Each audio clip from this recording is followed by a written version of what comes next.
जाओ भाई, आ जाओ। न जाने दो यार, पहले चढ़ल काहे बारे हो। इस दशक के अंत तक भारतीय रेलवे का पूरी तरह कायाकल्प होने जा रहा है।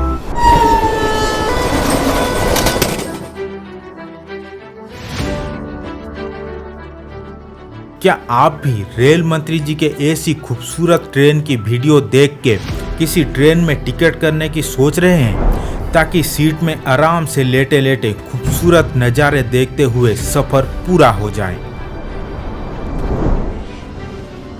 पर क्या हो कि जब आप ट्रेन में सफर करने जाएं और लोग वहां एक के ऊपर एक चढ़ते हुए ट्रेन में घुस रहे हों।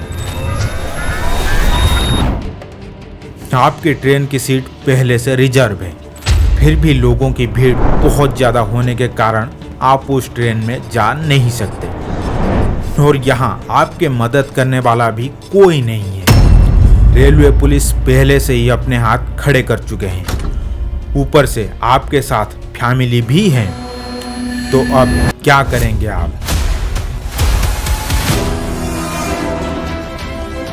भारत की शान भारतीय रेलवे, फिर चाहे कश्मीर जाना हो या कन्याकुमारी, कहीं घूमने जाना हो या काम करने, जुबान में पहला नाम रेलवे का ही आता है, जिसमें जमकर सफर का मजा लिया जाता है।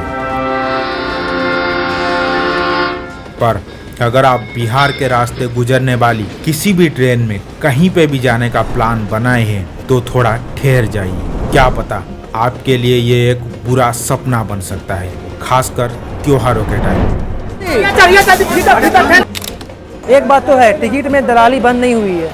ये पैसेंजर एक आदमी का 2000 रुपये देने के लिए तैयार है, लेकिन फिर भी भैया लोगों को टिकट नहीं मिल रही है। कुछ ऐसा हाल है। कब बंद होगी? जैसे ही कोई फेस्टिवल आता है, दलाल पहले ही कंफर्म टिकट ले लेते हैं, खरीद लेते हैं, और आम लोगों को टिकट मिलते ही नहीं है। जरा सोचिए, बड़े दिनों बाद अपने माँ बाप से आप प्रॉमिस किए हो कि इस बार की दिवाली आप उनके साथ मिलकर ही मनाएंगे, और इसी कारण दिल्ली से अपना काम खत्म करके कलकत्ता में रह रहे आपके माँ बाबूजी के पास आपने ट्रेन से जाने की सोचा। पर कलकत्ता जाते समय आपको सीट के लिए किसी भी तरह की प्रॉब्लम ना हो, इसीलिए आपने 4 महीने पहले से ही दिल्ली से कलकत्ता तक जाने वाली एक ट्रेन में सीट की बुकिंग कर ली।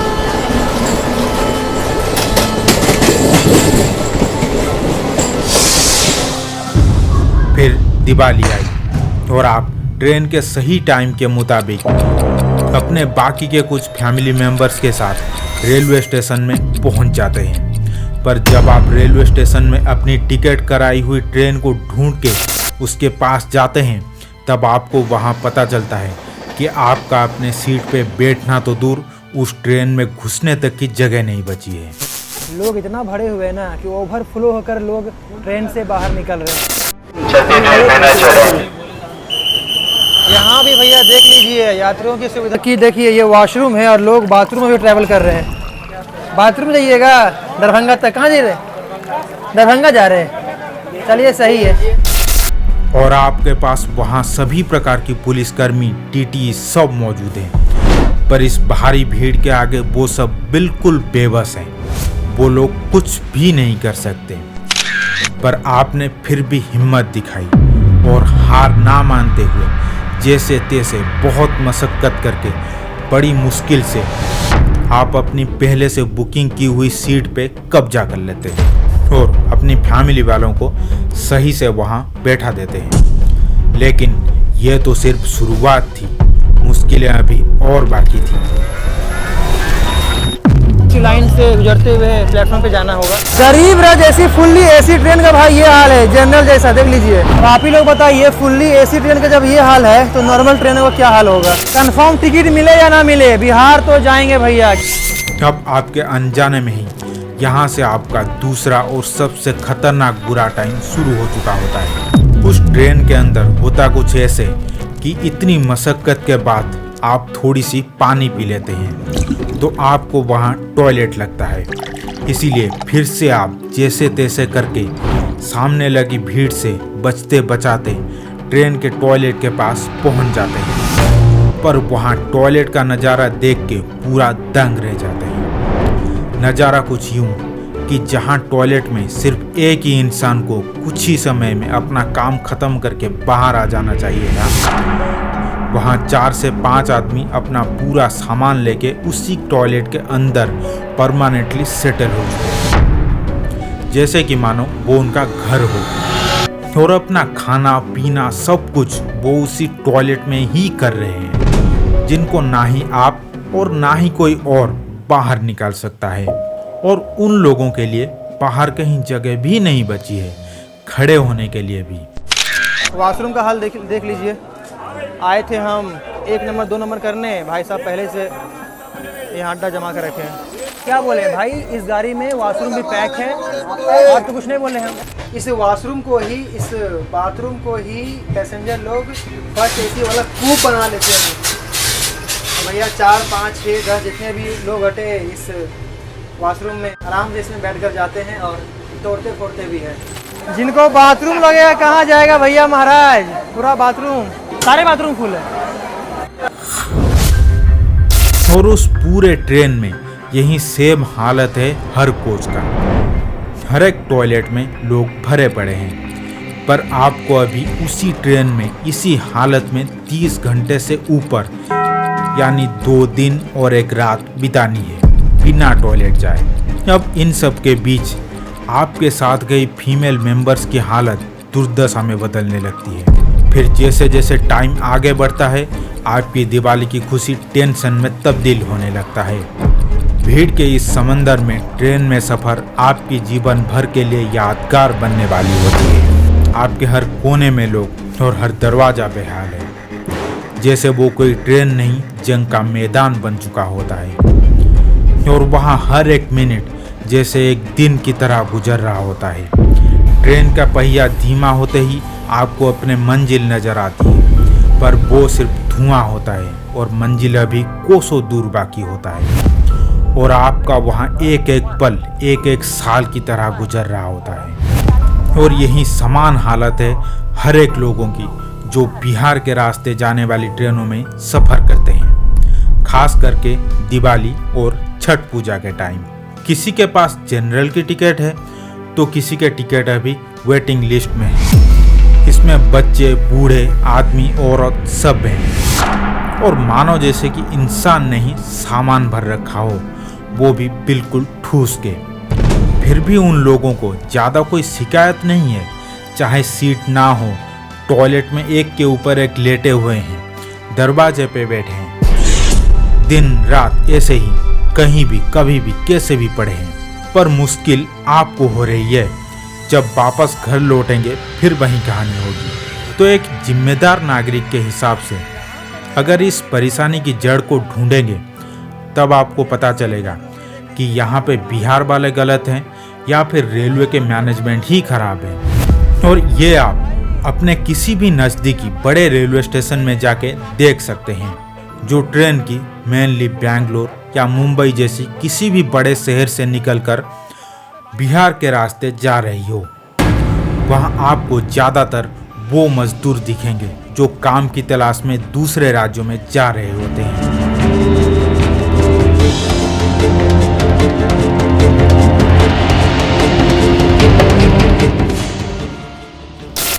दिल्ली, मुंबई, हैदराबाद, बेंगलोर ऐसी बड़ी और महंगी शहरों में बहुत सारे ऊंची ऊंची बिल्डिंग बन रही है।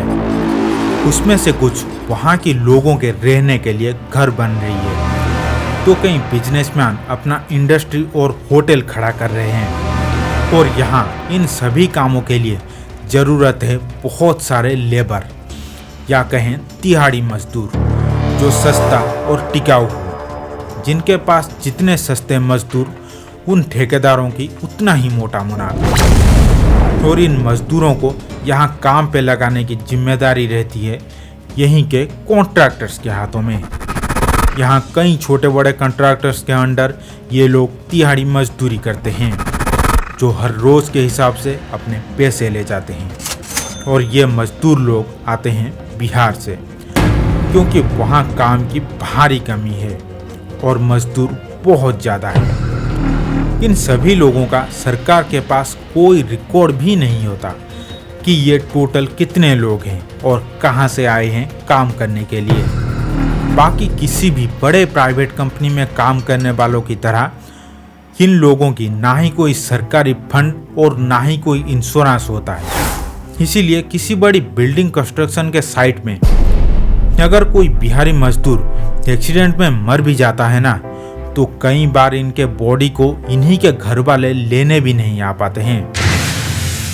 पर फिर भी ये लोग बड़े तादाद में इन बड़े शहरों में काम करने के लिए आते हैं, क्योंकि बिहार में ना तो कोई ढंग का इंडस्ट्री मौजूद है और ना ही कुछ नया बनने की उम्मीद है। जो भी थोड़ा बहुत बिजनेस यहाँ गलती से बन गई थी वो भी बहुत पछता रहे हैं और उनके मालिक बिहार से अपना सारा बिजनेस समेट के निकलने की फिराक में है।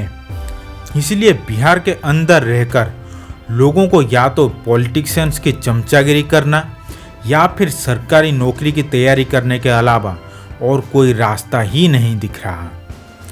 इसीलिए यहाँ के लोगों को दूसरे शहरों में जाकर मजदूरी करना ही बेस्ट आइडिया लगता है और जो पैसे दिल्ली जैसी शहर के हिसाब से बहुत ही सस्ता है वो इन मजदूरों के गांव में अपने गुजारा करने के हिसाब से काफ़ी है। और ये लोग जाके शहरों में काम भी क्या करते हैं, तपती धूप में ईंट पे ईंट रख के बिल्डिंग के ऊपर उठाते हैं, फिर सीमेंट कंक्रीट सब मिक्स करते हैं, वो भी हर रोज 12-12 घंटे तक। फिर रात में 15 से 20 लोग एक ही कमरे में सोते हैं एक साथ, वो भी सिर्फ एक ही पंखे के नीचे, ताकि अपने घर के लिए कुछ पैसे जुटा सकें।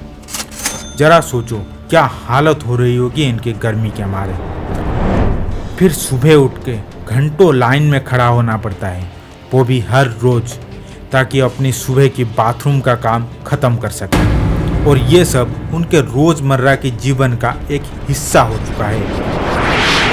और इन सभी मुश्किलों के बीच ट्रेन की ये भीड़, ये परेशानियां सब उनके लिए बहुत ही मामूली सी बात बन चुकी है।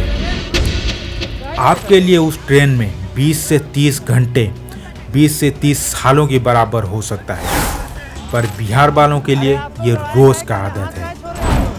उन्हें आराम से कोई लेना देना नहीं, बस कहीं भी बैठने के लिए छोटी सी जगह चाहिए, फिर चाहे वो दरवाजा हो, सीढ़ी या टॉयलेट हो या फिर ट्रेन के छत पर, कहीं भी चलेगा।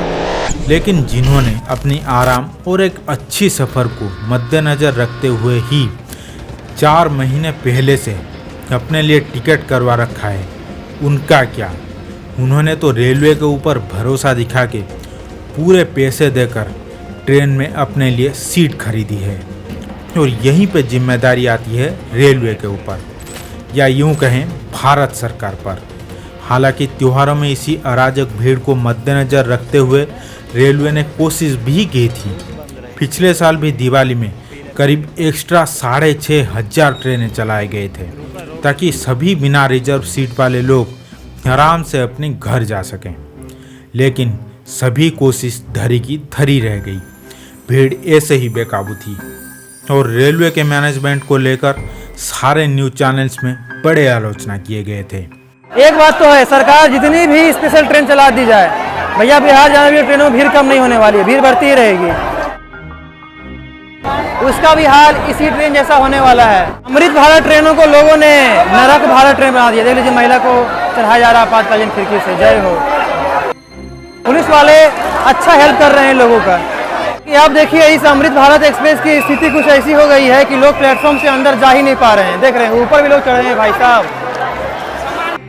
कि क्या स्लीपर कोच में भी भीड़ भाड़ देखने के लिए मिल रही है? क्या स्लीपर कोच में वेटिंग अलाउ नहीं है? भाई सब कुछ अलाउ है। फाइन देकर भी जा सकते हैं, वेटिंग टिकट लेकर भी जा सकते हैं। इसीलिए इस साल रेलवे पिछले साल से सबक लेकर और एक्स्ट्रा 1000 ट्रेनें बढ़ाकर करीब 7,500 ट्रेनें चलाई, पर भीड़ जैसे का वैसा ही बना हुआ है और रेलवे की ये सारी कोशिशें नाकाम रही। यहाँ ट्रेन के इस भीड़ के आगे पुलिस वाले भी लाचार नजर आ रहे थे।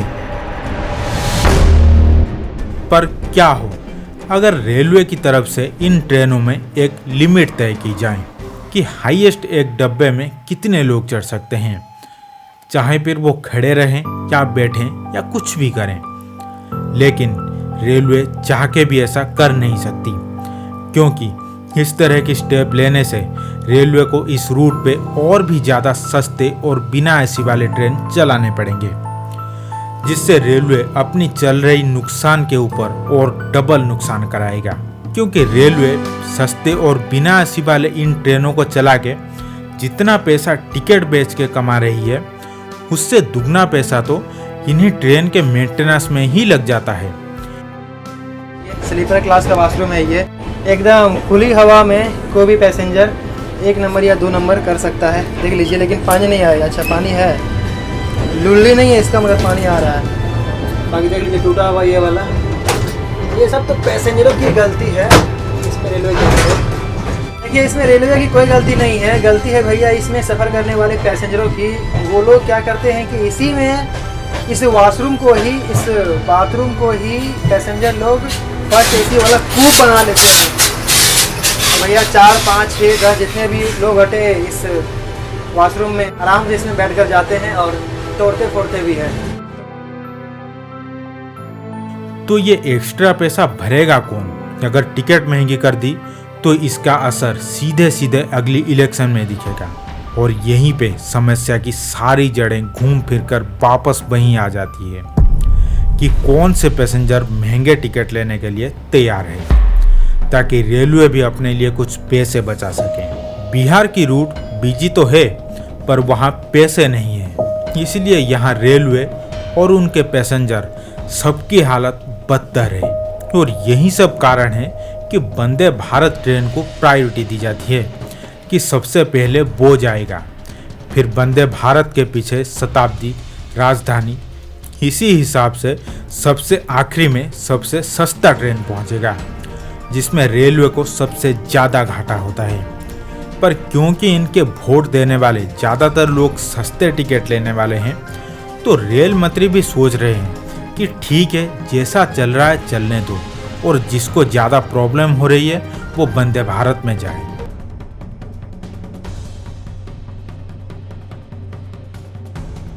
अगर आपके मन में कोई क्रांतिकारी आइडिया है जिससे रेलवे की इस प्रॉब्लम का हल निकाला जा सके, तो कमेंट में बताना जरूर।